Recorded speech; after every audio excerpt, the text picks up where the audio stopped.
So a lot of people keep asking whether or not Diablo 4 is pay to win like Diablo Immortal. More specifically wondering what's going to end up coming with the Battle Pass in July and so on and so forth. So I wanted to make a short video letting you all know, because the game's going to be launching in a few hours for Standard Edition, that no, that's incorrect. I'm seeing a lot of videos pop up talking about the greed of Blizzard and how they're like overcharging for certain things.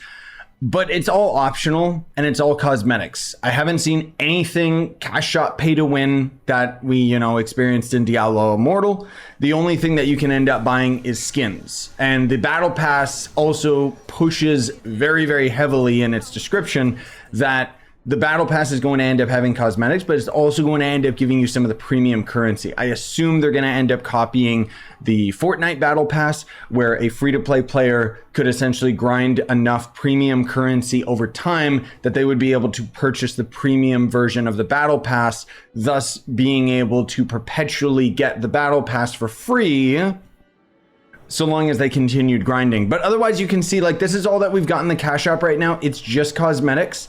Cosmetics aren't limited to the cash shop either, because there are a lot of items that you can get out in the open world. Anytime you end up breaking materials down at the smith, you can actually just get it as a transmog that you can just apply to your character and then apply different colors. But there's also going to end up being some rare drops. A buddy of mine ended up getting from a tier 2 Legion. He actually ended up getting a different mount skin that made it so that his horse actually was like a weird ghost creature thing. And then on top of that, not to necessarily spoil anything for those of you that are in the early game, but over here, eventually there's going to end up being these PvP biomes that open up when you get to around level 50. And in this area, you will spend a PvP currency that will get you additional cosmetics that, once again, I want to reiterate, are not locked behind a paywall. So I just wanted to have that out there, because I'm seeing a lot of people, approaching this game with caution.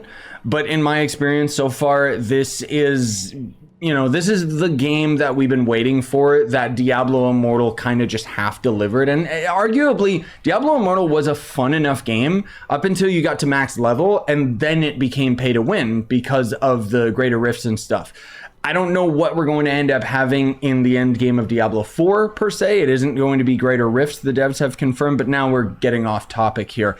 Lo and behold, you can just get the standard edition of this game and you'll be able to play it in a few hours, and it's a full experience that doesn't require you to buy any additional content.